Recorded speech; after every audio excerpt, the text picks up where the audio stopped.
Bien, buenas noches, bienvenidos. Vamos a continuar con el tema de la primera carta que escribió Blavatsky a la Convención Americana, si mal no recuerdo, en 1888, y estamos analizando la forma en que se dirige a esta convención de teósofos americanos y que está dirigida precisamente al señor William George. No, a usted es muy amable, gracias por la confianza. Pues, como bien decía, es la primera carta en donde se dirige a la Sociedad Teosófica de los Estados Unidos, HPB, y en donde ella hace alusión a ciertos puntos. Esta es la primera carta de tres, creo que le escribió hasta el 90, escribió unas cartas, pero ya no fueron tan importantes como esta. Vamos a hacer un pequeño resumen de lo que se vio hasta acá para después retomar las lecturas con la participación de ustedes para hacerlo como Enrique nos ha eh, educado Solicitando. a participar todos. Sí. Exacto, sí, así es. Entonces, bueno, recordando, ella habla con mucho amor y con mucho agradecimiento hacia William Q. Judge. eh, Desde el alma, dice ella, desde el alma del corazón, tiene su esperanza en América, en que la sociedad de América esté desarrollándose de la mejor manera. Y, y aquí podemos ver también que ella, su corazón late solo por la sociedad teosófica, y eso es muy grato de percibir en sus letras, que ella realmente tiene un compromiso con la sociedad y ella misma lo hace ver, le hace recordar también que las vicisitudes que han tenido han sido suficientes como para parar el desarrollo de cualquier organización, pero pese a todo, han sabido salir adelante. Entonces dice, eh, este nuevo comienzo en América también, la política que usted sigue ahora se adapta admirablemente bien. O sea, la forma en que están dirigiendo la Sociedad Teosófica de Estados Unidos en esa época, me refiero, 1888, era totalmente aceptada, tanto para la humilde pluma de HPV como para los que representaba su opinión, que era precisamente los Mahatmas. Y nos pintó varias situaciones muy importantes que dice, la multiplicación de centros locales es una de las cosas más importantes dentro del desarrollo de la sociedad. Pero, y por eso lo subrayé con un color más fuerte, dice, y nos lo hizo ver también en un hermano la semana pasada. Cada persona debe esforzarse por ser un centro de trabajo en sí mismo. O sea que en una carta ella también nos sigue dando de todas esas enseñanzas que ella ha aprendido a través de todo su estudio dentro de la ciencia oculta, ¿no? Ahora, dice también que las influencias dentro de la sociedad teosófica, dentro de las ramas, van a ir acoplándose, van a ir aterrizando y se van a ir haciendo conjuntos de personas que estén en sintonía, como nos decía Salomón, en sintonía para poder llevar a cabo la misión de la sociedad teosófica. ¿Sí? Dando también, como ya habían pasado ciertos conatos de problemas en la India, de la cual ya no pudo regresar ella, y se estaban dando en Inglaterra, nos hace una advertencia que no se vaya a convertir la sociedad en un papado. Es decir, que una persona diga que la interpretación de ella sea la única y apropiada que debe de seguirse dentro de la sociedad. Y aquí deja algo muy, muy interesante para nosotros, que dice que la mejor relación que podemos tener nosotros entre los que son más avanzados y los nuevos que podemos entrar es maestro-alumno, un maestro que sabe un poquito más y que le enseña a alguien, y un alumno que al final de cuentas va a terminar superando a su maestro. Es decir, que no puede haber un ego eternizado dentro de la dirección, por ejemplo, ¿verdad? De una organización, en este caso la sociedad. y no dogmatizar. No dogmatizar, aquí lo podemos entender como la presunción de que lo que quieren decir o en la doctrina, todas las aseveraciones que el maestro, no de la teosofía, no, del que está dando la alusión, no del que está dando la plática, su propia percepción sea la única tomada como doctrina. Entonces, no hay derecho alguno a dogmatizar mi interpretación de la teosofía, porque también nos hace alarde en esta su carta de algo muy importante para el desarrollo de una sociedad de estudio espiritual. Pero creo que me estoy adelantando un poquito. También aquí podemos leer un poco de el cambio de la sociedad hizo dentro de la concepción de la espiritualidad en una sociedad en donde o eran materialistas, totalmente materialistas, es decir, científicos, estudiando la histeria, estudiando la hipnosis, estudiando el efecto de las drogas, científicos materialistas en exceso, y por otro lado, el exceso de espiritualidad, el espiritualismo, es decir, confianza en que hasta un espíritu puede materializarse. O sea, son dos posiciones en contrapunto.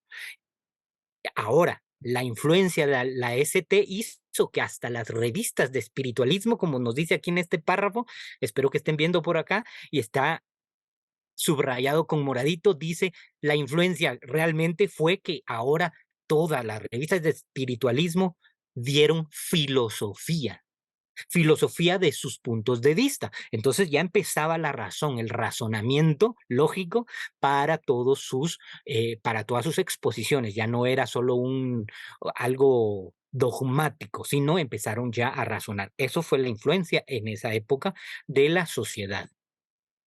Y aquí nos cuenta ella también no quiso, no lo ha de haber querido expresar de una manera muy amplia, pero la amarga experiencia de los teósofos cuando a ella le pedían materializar, hacer, deshacer, y que eso no logró, no solo ni convencer, sino más bien llamó la atención de muchas sociedades que lo que hicieron fue solo tener puntos para poder atacar a la teosofía en lugar de aceptar los puntos que eran más importantes, como ella lo menciona también, que es la teosofía pura.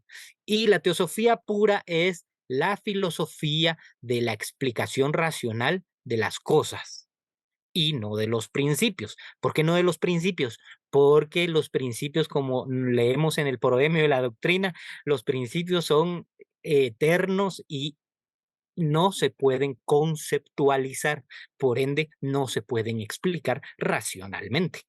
Pero la explicación racional sí viene dentro del proceso evolutivo de las cosas en su manifestación. Entonces, lo que me estaba saltando, no dogmatizar es en el estilo de ser un maestro y llegar a lo más alto del papado, sino más bien nos da puntos de cómo debe de ser la misión.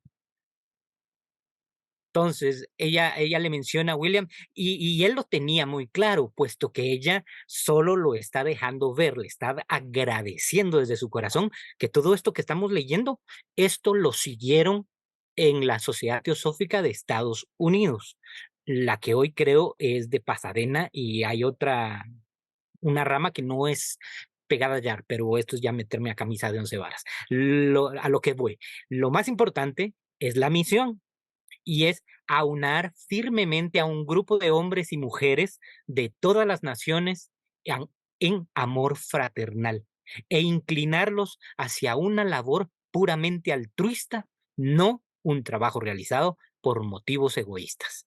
Entonces, viendo esa misión y dándole las gracias a Kuyosh, quiere decir que él estaba dando buenos pasos para la formación de una teosofía sana, un poquito más saludable de la que venía dándose en la India por tantos ataques y en Inglaterra por algunas malas influencias.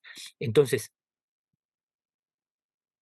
también nos menciona, yo creo que por aquí, si no estoy mal, Por aquí íbamos leyendo, ¿no? Dice, la ortodoxia también en teosofía no es algo posible ni deseable. Y esto es lo más bonito que podemos aprender de esta carta, que le estaba pintando lo que debe y lo que no debe de hacerse entre líneas, ¿no? Entonces dice, la ortodoxia no es nada bueno dentro de una sociedad que estudie la espiritualidad.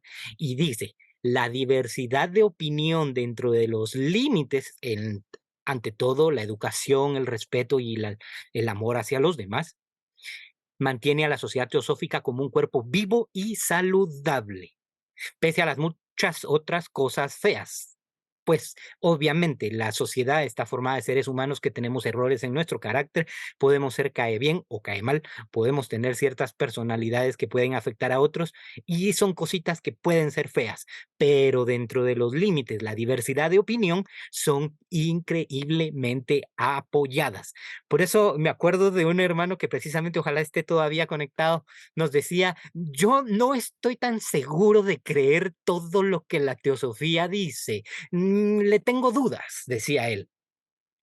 Y precisamente aquí dice, tales saludables divergencias serían imposibles si la sociedad se niega a la participación de esas personas que tienen esas incertidumbres. Es decir, no tienen la certeza del karma, de lo que estábamos leyendo en la sesión anterior.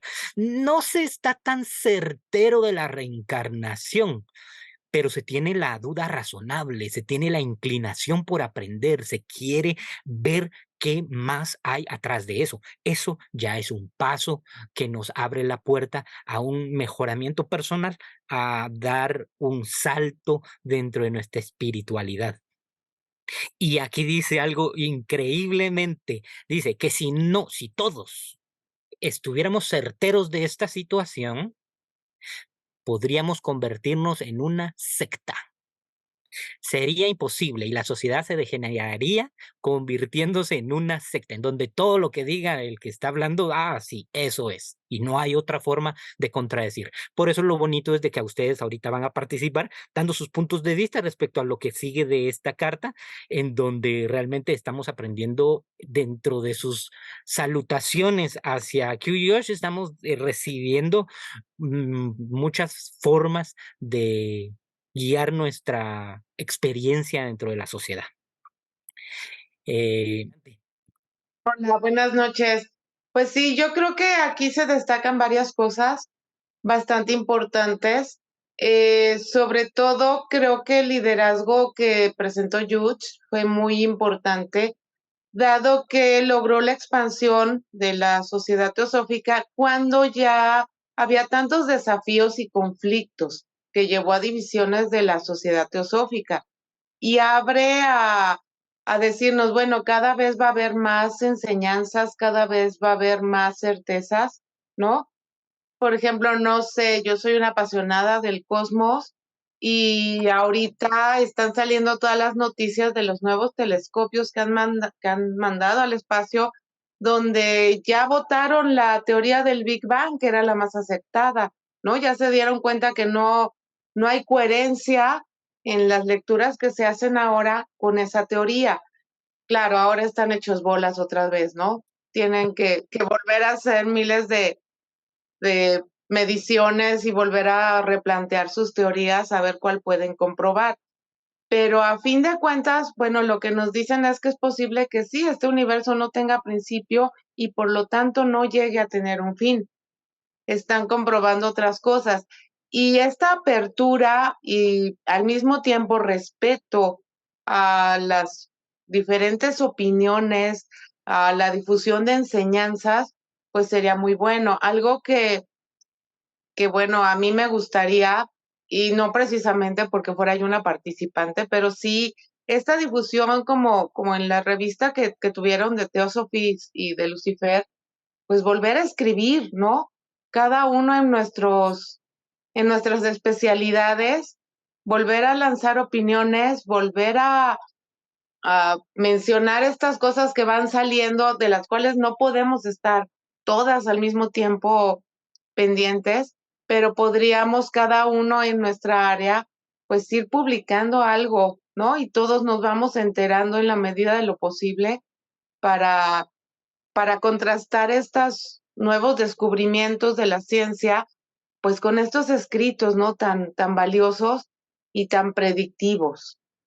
Muchas gracias, Carlos.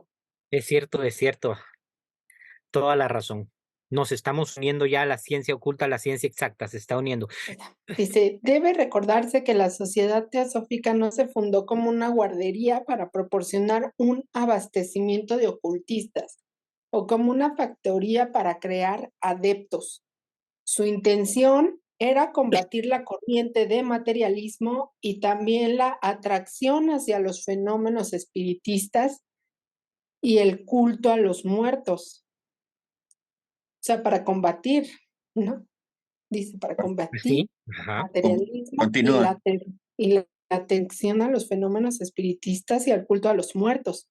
Tenía que guiar el despertar espiritual que ahora ha comenzado sin alentar el afán por el psiquismo, que no es sino otra forma de materialismo. Porque por materialismo indicamos no solo una negación antifilosófica del espíritu puro, e incluso más, materialismo en conducta y acción, brutalidad, hipocresía y, sobre todo, egoísmo. O sea, para fines propios, ¿no? Sino también los frutos del no creer nada más en las cosas materiales, una falta de creencia que se incrementó enormemente en el siglo pasado y que ha llevado a muchos, luego de negar toda existencia fuera de la materia, a una ciega creencia en la materialización del espíritu. Yo creo que aquí está haciendo precisamente esta hincapié en lo que decíamos de los nuevos descubrimientos, ¿no? Yo creo que lo que les está faltando a los científicos es aceptar que hay algo que no podemos ver, que no podemos medir, ¿sí? Y no basarnos nada más en lo que nuestros sentidos físicos nos muestran, ¿no? Hay algo que no podemos ver y que no, a lo mejor está en otro plano y que tiene que ver con esta creación del universo y del cosmos como tal, ¿no? Aquí lo que se revela es que hacia finales del siglo XVIII hay, como bien lo expresabas también hace unos minutos, como dos grandes polos. Por un lado, la ciencia materialista, que está enfocada y necia en no creer más que lo que puede tocar, oír, palpar, lo que es material, lo sólido, lo que es del mundo físico, ¿no? Entonces está cerrando sus posibilidades hacia lo metafísico, porque no lo puede ver, no lo puede comprobar. Entonces, cerrándose con ese escepticismo, pues está negando la posibilidad de abrirse hacia todo lo metafísico, hacia todo lo espiritual. Y por otro lado, había en ese tiempo, cuando se fundó la Sociedad Teosófica, un gran afán de, ya sabes, del espiritismo, de los mediums, de todas estas personas. Ahí por ahí se habla del culto a los muertos, el espiritualismo, y también en varias cartas de los maestros se nos dice que ese es un camino completamente equivocado, ¿no? Cuando se habla de que no se hace otra cosa más que atraer a los cascarones y ese tipo de cosas. Entonces, eh, había mucha desorientación de parte de estas personas que, pues de alguna manera estaban haciendo esta magia negra, porque habían efectos, o perdón, habían causas muy egoístas para hacer esto. Entonces, me llama la atención y me gusta mucho la frase de que no, la sociedad teosófica no es como como un jardín de niños, ¿no? No es como una guardería para hacer estas cosas, sino más bien para encauzar a la humanidad hacia lo espiritual. Gracias, Ricardo. Enrique, tienes tu manita, cuéntanos. Sí, bueno, me voy a referir a la última parte precisamente de que refirió Ricardo. me llama la atención. Debe recordarse que la sociedad no se fundó como una guardería para proporcionar un abastecimiento de ocultistas o que tengan relación con el desarrollo de poderes, ¿no? Que es muchas veces es lo que equivocadamente la gente busca, no solamente en la sociedad teosófica, sino en otras eh, organizaciones. Esa ansiedad de la gente por desarrollar poderes con un espíritu egoísta, seguramente. Entonces, esto me llamó poderosamente la atención, ¿no? Entonces dice que aquí que tenía que guiar el despertar espiritual que ahora ha comenzado sin alentar el afán por el psiquismo, ¿sí? Entonces eso es algo que nosotros como estudiantes de teosofía debemos evitar a toda costa, es decir, tener la idea de que aquí vamos a desarrollar poderes. Lo único que se pide aquí en la sociedad teosófica es que se comprendan las enseñanzas y que se actúe en consecuencia en la medida de las posibilidades de cada quien, porque a nadie se le puede exigir que haga cosas para las cuales no está capacitado. Y esto es muy importante porque eh, a veces las personas ingresan y se llevan una decepción o llegan a criticar a alguien, bueno, está en la sociedad y se comporta de esta o de manera o de esta otra, y entonces ese no es el propósito, porque estamos en una escuela que es la escuela de la vida y en la cual unos tropezamos, otros resbalamos, nos caemos, nos levantamos, etcétera. Entonces, de lo que se trata aquí es de comprender las enseñanzas y aplicarlas en la medida de lo posible. Eso es muy importante. Esa es la razón de ser de la sociedad teosófica. No es para criticar ni para hacer que los seres humanos cambien de un momento a otro. Lo primordial yo creo que es comprender primeramente y después, repito, en la medida de la posibilidad de cada quien o las posibilidades, que pueda ir actuando en consecuencia. Esto es muy importante dentro del estudio de los textos teosóficos en la sociedad teosófica. Es todo, Carlos. Gracias. Totalmente de acuerdo a atinar al comentario. Daniel, cuéntanos. Hola Carlos, hola, buenas noches a Hola todos. Daniel, buenas noches. Mira, bueno, leyendo este párrafo, bueno, ya han dicho te casi que han referido al principio, al medio, y bueno, yo me voy a referir al final.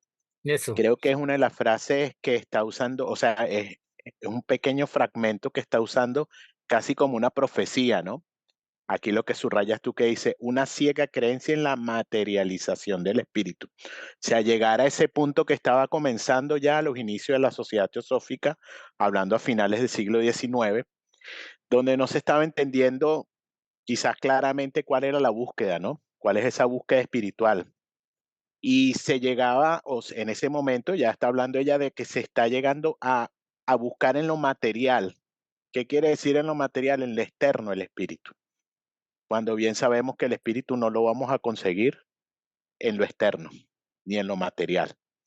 Entonces, viendo eso, digo que es como una profecía, porque yo creo que si nos fijamos hoy en día, en el siglo XXI, todo este ámbito espiritual que se maneja hoy en día, pues mucho más que antes, se está no solo materializando el espíritu, sino se está comercializando la espiritualidad y comercializando la búsqueda del espíritu, la enseñanza espiritual, cómo conseguir ese espíritu. Entonces, bueno, fíjense cómo en estas cartas ella no solamente hace un llamado de lo que estaba sucediendo en la actualidad, en el momento que vivían, en el momento presente que estaba transcurriendo para la sociedad teosófica y para los teósofos del mundo, sino que si lo buscamos dentro de las líneas, conseguimos eso que llaman las profecías de HPV. Y yo veo muy clarita esta por aquí, que en el siglo XXI estamos y me imagino que vamos a seguir porque por los vientos que soplan, esto cada día se va a seguir incrementando más, ese como lo llamo yo, o ese comercio del espíritu o de la espiritualidad, perdón, el comercio de la espiritualidad. Bueno, ese era mi comentario. Gracias, Carlos. a ti, gracias Dani. Elmer Alfonso, cuéntanos. Gracias, Carlos. Buenas noches. Buenas noches. Con respecto a este párrafo especial de, de Blavatsky sobre materialismo, y pues trayéndolo más como a contexto a nuestro tiempo, el materialismo desde sus inicios, por ahí en el siglo V antes de nuestra era, cuando en la escuela de Purva Mimamsa hablaban de conseguir la liberación por medio del materialismo, y cuando conciben ellos la dualidad de Prakriti y Purusha, o sea, de materia-espíritu, y si usted lo trae ahorita a este momento, mira que no es tal, o sea, no hay fronteras entre una cosa y la otra, porque la misma física cuántica nos manda a que las formas de materia son realmente formas de energía vibrando en otra frecuencia. Entonces, no es ni uno ni lo otro, son las dos cosas unidas en una sola.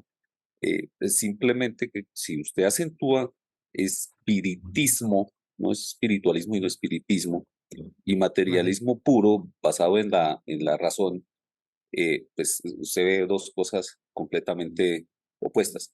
Pero cuando lo puede ver, digamos que desde un punto de vista mucho más eh, eh, avanzado y mucho más amplio, entonces se da cuenta que las formas de energía pueden ser o materia o energía desde cualquier punto. Y entonces ahí sí entra eh, el espiritismo, perdón, el espiritualismo como tal, de que simplemente son formas, digamos que extremos de formas de energía. Y entonces, digamos que no puede uno colocarse en un extremo o el otro. Por ahí lo decía en Dendera, en Delfos, la segunda frase allá de ese famoso oráculo, que era que nada en extremos. O sea, usted tiene que permitir tanto hacia un lado como hacia el otro, para, digamos que ampliar su forma de entendimiento de la realidad. Muchas gracias. Gracias, Elmer, a ti por la participación. Doctor Oscar, ya lindo. Buenas noches. Buenas noches. Gracias. Buenas noches, Carlos. Buenas noches a todos. Y me conecté más tarde, pero ya estoy acá. Me alegro. Bueno, son dos cosas. Una de la página 2, sí, en la que se mencionó es la diversidad de opinión dentro de ciertos límites, lo que mantiene a la sociedad filosófica como un cuerpo vivo y saludable, pese a sus muchas otras feas características. Sí, diversidad de opinión, pero no se enfatizó dentro de ciertos límites, ¿sí? ¿Cuáles son esos ciertos límites? ¿Sí? Porque todo el mundo puede decir, límites van a ser estos. ¿Sí? Aquí debemos de establecer cuáles son esos ciertos límites. Aquí yo, si me lo permites, me gustaría preguntar, ¿sí? ¿Cuáles creen que sean esos ciertos límites? Porque cada uno puede tener sus límites y uno puede permitirse todo y otro no puede no permitirse nada. ¿Sí? Entonces es, sí, subjetivo. Entonces, ¿cuáles son esos ciertos límites? ¿Sí? Aunque la teosofía lo dice, no, porque a veces que la misma teosofía nos lo dice, sí, nos atrevemos a ir más allá, ¿sí? Y ampliamos estos límites y los estiramos, ¿sí? Entonces, esto es algo muy importante, porque creo que tengo, sí, esa diversidad, sí, de opinión, y puede que todo el mundo piense, o que muchas personas piensen, sí, que los límites, no hay límites, y yo puedo decir, opinar, sí, y enseñar lo que quiera, sí. Por esas razones, ¿cuáles son esos ciertos límites? O sea, Oh, para que todos tenemos entender, ¿sí? Hasta qué límite podemos ir, ¿sí? Ahora, podemos ir hasta cierto, yo opino esto y esto y esto, que de acuerdo a la teosofía nos dice esto es. Ahora, mi opinión, ¿sí? Mi opinión, ¿sí? Dice, yo opino esto.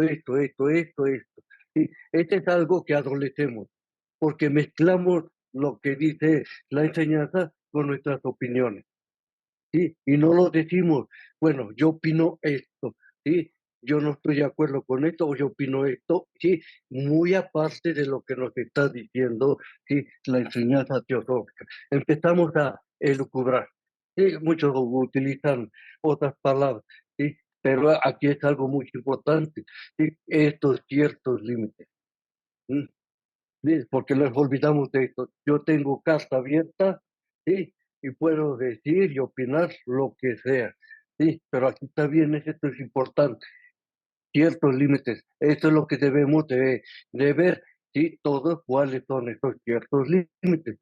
Pero los ciertos límites no los dice la misma teosofía, ¿sí? No hay de otra, pero ese, sí, enfatizar es hasta dónde se puede, ¿sí? Este es uno con respecto al anterior, con respecto a lo que se leyó en última instancia, con respecto al materialismo. Y el, el problema del materialismo es que la ciencia ve solo la materia, ¿sí? Y no acepta, ¿sí? Las cosas espirituales, ¿sí? O lo que está más allá de la materia. ¿Sí? Entonces, en uno de los escritos, la señora Blavatsky nos indica, ¿sí? Sí, la ciencia sí puede analizar la materia, su organización, cómo se presenta, etcétera, etcétera. Es decir, una faceta, ¿sí? Del todo, sí, nada más. Pero cuando empiezan a incluir o meterse con el aspecto, sí, de la mente o de la espiritualidad, entonces ya es otra cosa, porque van a fracasar de todas, pues no tienen ninguna noción de esta situación, ¿sí? Y nada, y enseñar que el materialismo no es todo, que hay algo más allá del aspecto material, pero que los científicos nos están ayudando, ¿sí? Es a comprender, ¿sí? Lo que es la materia, sus características, organizaciones, y como ya lo mencionó Elsa, ¿sí? Pues ya hay muchas ahorita, muchas teorías que están tirando ya, ¿sí? El Big Bang, por ejemplo, ¿sí? Entonces, esto es lo que debemos de estar viendo, ¿sí? Con respecto a esto, ¿sí? O sea, no quiere decir que el materialismo sea malo, sino la ciencia se dedica a analizar la materia, pero no puede ir más allá, ¿sí? Por las limitaciones propias que se tienen a este respecto. Pero sí deben de entender y aceptar que hay algo más de la materia, porque la materia es una faceta, el espíritu es otra, ¿sí? De lo mismo. ¿Sí? Entonces, esto es lo que debemos enfatizar y tomar en cuenta. Sí, o sea, me atreví a irme un poquito más atrás, pero te agradezco la atención y espero que no haya interrumpido la logística de la lectura. Gracias.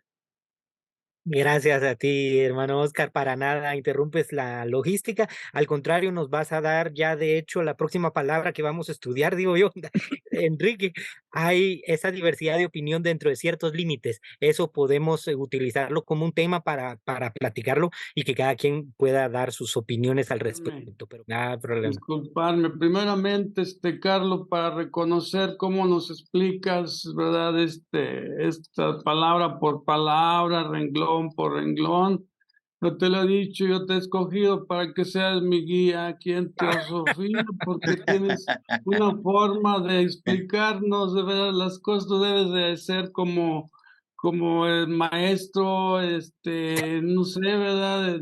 En la universidad o en tu trabajo, ¿verdad? Debes de ser muy exitoso en tus actividades, en tu trabajo, por tu forma de ser y de explicarnos. Felicidades, hermano. Qué Mira, bellas yo lo palabras, que hermano. quiero, Gracias. quiero referirme sobre el materialismo. Y estuvieron nuestros hermanos participando pero de todos modos yo quiero participar, ¿verdad? Adelante, adelante. Yo Cuenta. lo veo desde el punto de vista social. Yo pienso que en ese tiempo en que la señora Blavatsky, ¿verdad?, hizo este documento y este movimiento de teosofía, ¿verdad? Se está viviendo la revolución industrial, en donde se estaban, pues, dejando de por medio muchos valores en la sociedad, en las familias, y ya como que todo estaba ya dirigiéndose por las máquinas. Hasta el mismo ser humano ya estaba metido en otras cosas y principalmente pues los valores, ¿verdad? Los valores de lo que existía en esa época, ¿verdad? Desde el tipo social, por el movimiento que existía también en la revolución industrial, los inventos, y aunado, ¿verdad? Al pensamiento de espiritualidad como lo maneja la señora Blavatsky. A eso me quería referir. Gracias, Carlos. A ti, muy amable por tus palabras y por tu participación que también nos Y enriquece gracias. bastante. Respecto de la frase, ciertos límites, Ándale. yo diría, así de manera rapidísima, en el estudio teosófico o en las logias, por ejemplo, como centros de estudio, se dice que debemos tener eso, dentro de esos límites, dentro de las ideas y dentro de todo el trabajo teosófico, debemos tener respeto y consideración por las ideas y las opiniones de los demás. Eso es todo. Cada quien lo reflexione, por favor. Respeto y consideración por las ideas, por los pensamientos de los demás. Me sonó lo de los límites, me sonó como, pues la maestra acababa de pasar por ciertos ataques y pues por personas que hablaron mal de ella, ¿no? Y momentos muy difíciles del trabajo que ella estaba haciendo, ¿no? Porque ahora que yo voy aprendiendo más, pues me doy cuenta que ya ahorita me encantó lo que leías tú al principio sobre que no se hiciera dogmático, sobre que no se hiciera papado. O sea, ella ya tenía muy clara su idea de cómo quería el proyecto, cómo quería llevar estas enseñanzas, ¿no? O sea, hablando en términos teosóficos, estas enseñanzas. Y pues yo a mí cuando leí esa parte, pues a mí me sonaba como en eso, ¿no? De bueno, o sea, sí, respetamos todas las opiniones porque de hecho al principio ella lo maneja dentro de los límites del respeto, ¿no? Porque obviamente no vamos a tener hermanos, a lo mejor como, o compañeros aquí que empiecen como a cuestionar, ¿no? Tenía un maestro que me decía que, salud, Carlos, que preguntar era porque tenías dudas, ¿no?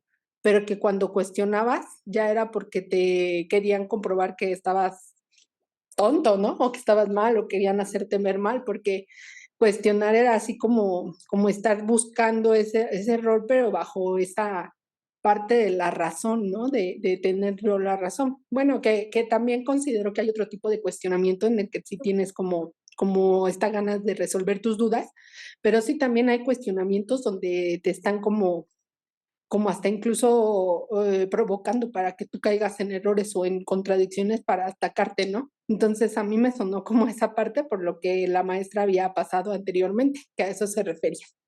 Y pues nada más, gracias. Si quieres, continúo leyendo. Pues en parte sí iba por ahí su manera de acotar las situaciones, pero en parte por lo que dice Enrique también respecto a la forma en que se tiene que relacionar dentro del grupo sin causar alguna digregación dentro del grupo, porque eso incluso para el budismo es algo capital, ¿no? El sembrar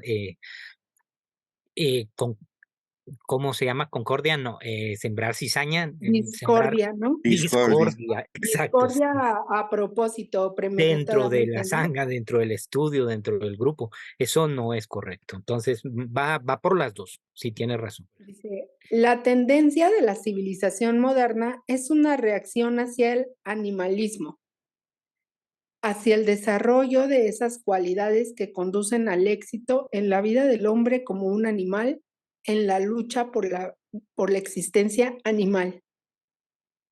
La teosofía busca el desarrollo de la naturaleza humana en el hombre, además del animal, y en sacrificio de la superflua animalidad que la vida moderna y las enseñanzas materialistas han desarrollado, hasta un grado que es anormal para el ser humano en este estado de su progreso. Dice, no todos los hombres pueden ser ocultistas, pero todos pueden ser teósofos. Muchas personas que nunca han oído hablar de la sociedad son teósofos, sin siquiera saberlo, porque la esencia de la teosofía es la perfecta armonía de lo divino con lo humano en el hombre, el ajuste de sus aspiraciones y cualidades divinas y el control que éstas ejercen sobre las pasiones terrestres y animales en él. ¿Me pueden subir? Gracias. La bondad, la ausencia de todo sentimiento egoísta, la caridad, la benevolencia hacia todos y la perfecta justicia hacia los demás como con uno son los rasgos principales. Quien enseña teosofía predica el evangelio de la buena voluntad e igualmente al revés. Quien predica el evangelio de la buena voluntad enseña teosofía. Dejémoslo hasta ahí, gracias. ¿Algún comentario que tengas tú ahorita de lo que leíste? Pues a mí siempre me ha gustado mucho, desde que una vez Enrique me tuvo la confianza de hacer una conferencia, cuando leí la parte donde la maestra dice que hay más teósofos afuera que dentro de la sociedad teosófica, a mí me encanta mucho esa premisa que ella menciona, porque la verdad es que sí creo que sea así, porque, bueno, es mi opinión, ¿verdad? Personal. Sí creo que haya personas que quieran hacer, que ni siquiera, o sea, sabes que están haciendo acciones, ¿no? Porque pues sí, su altruismo es tan genuino que ni siquiera tienen o sea, ni siquiera se sabe de ellas, ¿no? O sea, en este afán de hacerlo, ni siquiera lo mencionan. Yo sí creo que hay personas que tienen intenciones bastante profundas, altruistas, y siempre me ha maravillado mucho esa premisa que dice la maestra, porque la verdad es que sí lo creo, sí creo que haya personas fuera de la sociedad teosófica que son muchos más teósofos. Y también, pues, compartirles una experiencia. Yo me acuerdo que una vez le platiqué a un amigo que quería pedirme salir conmigo, y un día me preguntó que qué hacía y le dije, estoy estudiando teosofía, ¿no? O ocultismo, así platicando, y de ahí se espantó y ya nunca me quiso hablar, ¿no? Porque dice, es que a mí me da miedo eso, ¿no? Eso de que vas a hacer ahí conjuros y todo eso, y yo, pues nada que ver, ¿no? O sea, nada que ver con lo que es el ocultismo y la teosofía, pero pues tampoco se prestó como para que yo pudiera decirle algo más, y bueno, también lo dejé seguir su camino, ¿no? En ese aspecto, pero sí tenemos socialmente una idea como prejuicios ya muy marcados o ciertos conceptos muy marcados de palabras y muy limitados, ¿no? Nos limitamos como esa parte, entonces eso luego también nos puede detener, y eso me lo hizo recordar la parte que dice que no todos pueden ser ocultistas, pero sí todos pueden ser. Exacto. Prudencia, responsabilidad, entre otros, dice Daniel, así es. Así es. Pues fíjense, no sé si hay otro comentario por ahí, levantan su manita si quieren comentar algo. Aquí hay algo importantísimo que nos denota que el humano viene desarrollándose desde desde el primer globo, desde la primera etapa evolutiva del ser, cuando no habían hueso, pues cuando no había ser humano propiamente dicho. Es decir, aquí dice, busca el desarrollo de la naturaleza humana, además del animal. ¿Y cuál es la naturaleza humana? La naturaleza humana es divina, ¿sí? Superflua. Animalidad es lo que nosotros tenemos aquí en el globo de no, la vida moderna, enseñanzas materialistas, todo eso. Y podemos ver esa dualidad cuando ella menciona las pasiones terrestres y animales. El control de ellas es lo que nos hace participar del trabajo del teósofo. Aparte del ocultista, el ocultista que ya va más al fondo, que va ya metiéndose al estudio, que ya tiene pues un camino un poco más adelantado. que posiblemente se meta a Honduras, como dicen por aquí, por mi tierra, se metan a cosas muy profundas que puedan terminar por confundirnos, pero tiene esa intención de ser ocultista. Es difícil, pero el teósofo tiene la base primordial, que es la bondad, caridad, benevolencia y justicia. Eso es la esencia de la teosofía. La armonía en el ser humano, como el karma que hablaba Enrique en la primera parte. El karma solo se encarga de armonizar algo que está desarmonizado por nuestra culpa, válgame la palabra. Por nuestras acciones se desarmoniza y el karma solo se encarga de armonizarlo de nuevo. Entonces, esa es la esencia de la teosofía. Me encantó la palabra buena voluntad, no sé a ustedes. El que practique el evangelio de la buena voluntad. Eso es la teosofía. Sí, gracias. También a mí me llamó la atención y verdaderamente me, no sé qué, no encuentro el término de este, eh, para poder expresar lo que sentí. Quien enseña teosofía predica el evangelio de la buena voluntad. Es decir, la teosofía no puede ser otra cosa más que buena voluntad. ¿Por qué? Pues porque es la sabiduría de los dioses, la sabiduría que poseen los dioses. Y entonces los dioses no pueden ejercer mala voluntad para nada y para nadie. Entonces eso es una definición extraordinariamente bella, profunda, filosóficamente hablando, y que verdaderamente debemos tenerlo muy en cuenta, ¿sí? Quien enseña teosofía predica el evangelio de la buena voluntad. Eh, entonces, eh, todos aquellos que enseñando o no, pero tratamos de seguir los preceptos teosóficos, pues debemos ser seres humanos de buena voluntad, definitivamente, ¿no? Porque deseamos el bien común, deseamos el bien para los demás.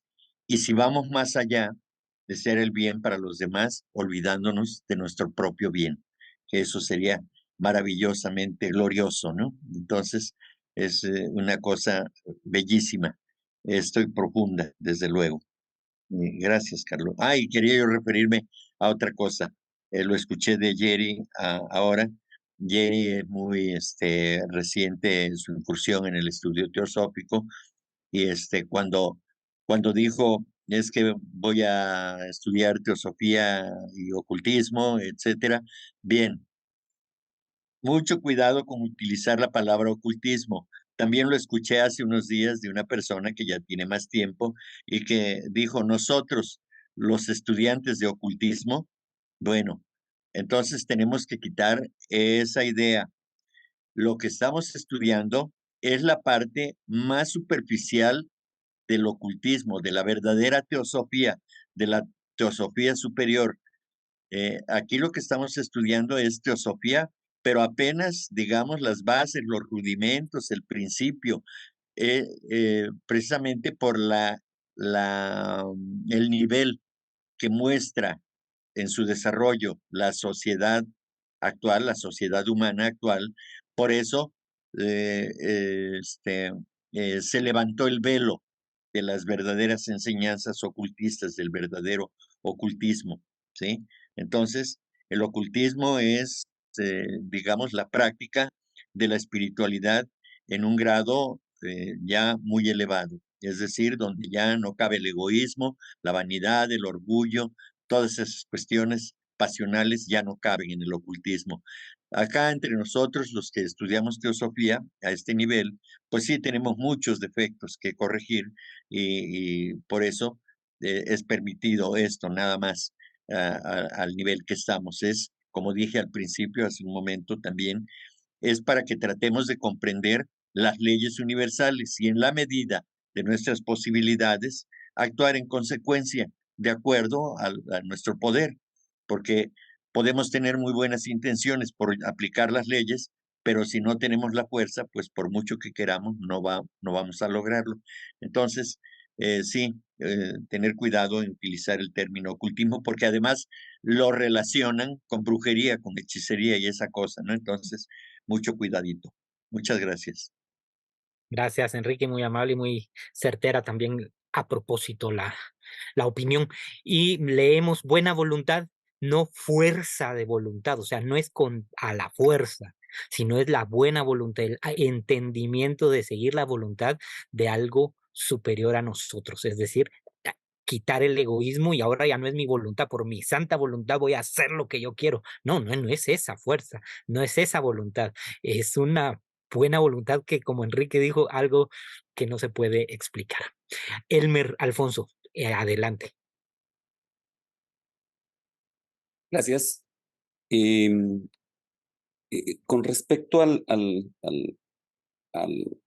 al término que ella utiliza del Evangelio de la Buena Voluntad, yo pienso que se refiere al Evangelio de San Juan, porque todo lo que antes de eso dice, que es la armonía o el Evangelio del amor, del amar por amar, no por obtener nada a cambio, es del Evangelio de San Juan. Entonces, yo lo consideraría, pensándolo de esa manera, que se está refiriendo precisamente a eso, que es el que describe un camino, por ahí en alguna parte lo menciona, del camino, para obtener ellos, de pronto está tergiversado, pero le dicen obtener la vida eterna, pero a lo que va es a lo mismo que estamos hablando aquí o que habla Blavatsky, es que hay una forma de evolución que se puede lograr, que el humano normal lo puede lograr, y es a través de un camino que ella lo está diciendo, por ahí en el libro del silencio lo menciona de otra manera, pero es muy parecido a lo que se está refiriendo aquí al Evangelio de la Buena Voluntad. Gracias. Así es, así es. Y yo creo que precisamente sí le está dando un poquito, le está jugando la vuelta a los cristianos, porque como la criticaban tanto, le tiraban tantas piedras, ella estaba no defendiendo de una manera tan evidente, sino como que recalcando lo que en Corintios creo, si no estoy mal, algo de la recompensa que se tiene si se hace todo con buena voluntad, siguiendo el evangelio de la buena voluntad, eso en la Biblia. Entonces, ella toma esa frase para poder englobar de que la buena voluntad, la acción de la buena voluntad ejerce con bondad, caridad, benevolencia, justicia y con todos estos principios espirituales que la teosofía trata de armonizar en el ser humano. Entonces, por eso une esas dos vertientes diciendo, bueno, si el que predica la buena voluntad es teósofo y el teósofo predica la buena voluntad también, o sea, no hay una diferencia, no se está haciendo contradicción con lo que en Occidente se podría considerar pues lo más aceptado, ¿verdad? Pero sí, por ahí hay cositas. Daniel, cuéntanos. Un poquito, mira, Sí, gracias por yo avisar. también veo en este párrafo un pequeño llamado de atención que está haciendo a ella, porque entendamos que ella se está dirigiendo ante todo a los miembros de la Sociedad Teosófica, ¿no? De esa sección americana. Y fíjate, la primera línea dice, no todos los hombres, ella no está diciendo todos los miembros, está diciendo todos los hombres pueden ser ocultistas, pero todos, o sea, perdón, no todos los hombres pueden ser ocultistas, pero todos pueden ser teósofos. Nos está diciendo, no solo los que pertenecen a la sociedad teosófica, no Claro, solo creamos que porque pertenecemos a la sociedad teosófica podemos tener esa buena voluntad, ¿verdad? por Podemos supuesto. desarrollar o experimentar la verdadera teosofía o entregar, como dice ella después al final, leo la última del libro, donde dice teosofía predica el evangelio de la buena voluntad, igualmente al revés, quien predique el evangelio de la buena voluntad enseña la teosofía. También está haciendo, pienso yo, ¿no? Es mi opinión y mi punto de vista, un llamado para que no solamente porque en aquella época, no voy a hablar de los de ahora, los de aquella época por pertenecer a una institución tan noble, podían ser teósofos, porque lo que hemos visto en el ocultismo práctico, ser teósofo es mucho más que de lo que implica la palabra, ¿no? Es algo muy grande. llamarse teósofo, ¿no? Como nos lo dice en el ocultismo práctico la misma maestra, ¿no? Entonces pienso yo que hay un llamado, es como para que, miren, no se les suban los humos. Afuera hay mucha gente que quizás es mejor que ustedes y no están dentro de la sociedad teosófica. Hay que cuidarse de eso porque a veces la vanidad y el orgullo que hablábamos el otro día y el egoísmo a veces targiversa un poco esa visión que simplemente pensamos que por estar dentro de una organización que se llame espiritual, somos de repente mejor que los demás. Ese era mi comentario. Muchas gracias. Eh, Gracias, Dani, tienes razón, así es. Y por eso decía de que habían personas fuera de la sociedad que tenían y participaban de los ideales de la teosofía sin conocer la teosofía incluso, ¿no? Ricardo, Sí, Carlos. También brevemente me llama la atención aquí de lo que amablemente nos subrayaste en colores para nosotros ay, sí, de perdón. poner atención. No, no, al contrario, eso nos ayuda mucho, creo. Habla de las cualidades divinas y más o menos como a mitad del párrafo dice cualidades divinas y en la siguiente línea dice pasiones terrestres y animales. Aquí muy claramente la señora Blavatsky nos habla de lo que en esencia somos, la combinación de un humano, pero también un ser divino dentro de nosotros. Cualidades divinas, pues podemos pensar en la tríada superior, ¿no? Nuestro Atman, nuestro Buddhi, nuestro Mana superior. Y las pasiones terrestres y animales podemos pensar en nuestro cuaternario inferior.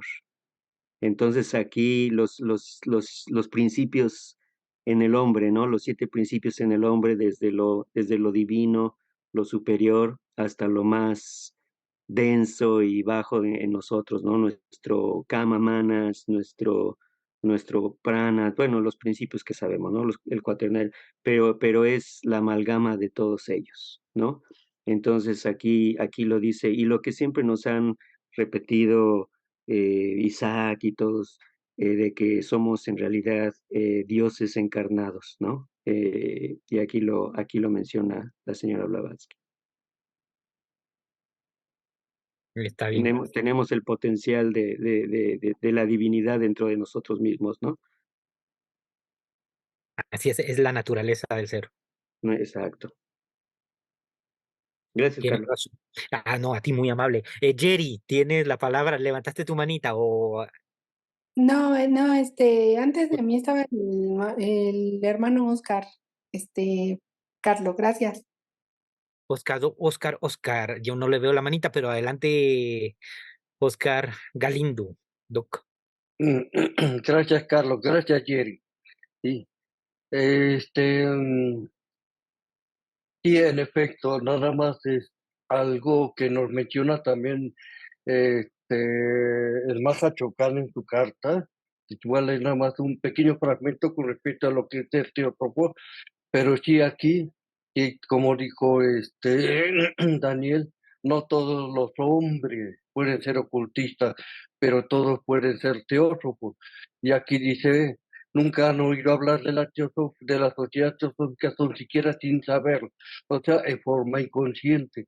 Lo que nos invita las enseñanzas teosóficas, seamos conscientes de ello. Sí, sí, primeramente, ser conscientes de ello. Sí, para cuando seamos autoconscientes y sepamos qué es lo que estamos haciendo verdaderamente, no en forma natural. Esa es una situación. Y la armonía de lo divino con lo humano. ¿Sí? Y ya en la clave de la teosofía, la señora Blavatsky nos indica que la armonía es el bien y la desarmonía es el mal. ¿Sí? Entonces, debemos armonizar nuestra naturaleza superior con la inferior en este momento, en esta etapa de nuestra evolución. ¿Sí? Y, y en estrictamente hablando, como también lo dice la señora Blavatsky, ¿sí? Y, nosotros no somos verdaderamente teósofos, somos estudiantes de teosofía. Sí, y otra cosa que lo aclaró Enrique, que nunca vamos a ser ocultistas, ni siquiera, se nos están dando apenas unos esfuerzos, pero ocultistas ya es algo mucho más profundo, Entonces, somos estudiantes de teosofía. ¿Sí?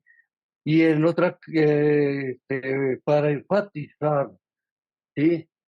Este, lo que nos dice la carta de Mahachohan, nos dice, no es la solución, resolución individual de alcanzar el nirvana, entre paréntesis, cumbre suprema de todo conocimiento y sabiduría absoluta.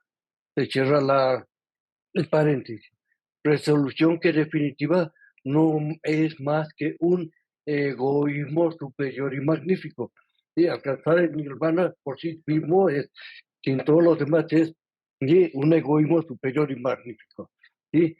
Y no, es el buscar desinteresadamente medios mejores de hacer seguir a nuestro prójimo en buen camino y de llevar la mayor cantidad posible de nuestros semejantes a que aprovechen de ello, lo que constituye al verdadero Dios. Y aquí nos está diciendo muchísimas cosas en este párrafo, el Mahachohan en su carta. Entonces hay que tenerlo en cuenta. Si nosotros apenas estamos tratando de ser teósofos y de forma consciente. Y ya muchas cosas que venimos trabajando en encarnaciones posteriores nos facilita. ¿Sí? Por ejemplo, ¿sí? El ser bondadosos, el tener caridad, el, el ejercer la justicia, porque ya es trabajo y de anteriores encarnaciones que se nos da más naturalmente que en este momento. Pero lo que nos invita también la teosofía a través del quinto principio es ser conscientes de ello, ser autoconscientes de ello. No podemos dejar la mente a un lado, sino que tiene que participar en este proceso también. Entonces, nada más era lo que quería yo enfatizar. Y otra cosa es todo lo que es esto, la bondad, caridad, benevolencia, justicia, buena voluntad, ¿sí? Es lo que la teosofía nos dice, es la ética teosófica, ¿sí? Derivado de la ley de leyes, que es, ¿sí? Que se nos menciona que está en la ley y lógicamente en muerte, ¿sí? Y el amor es su máxima expresión. Gracias, es nada más lo que quería yo comentar. Gracias, estimado Oscar. Muy amable.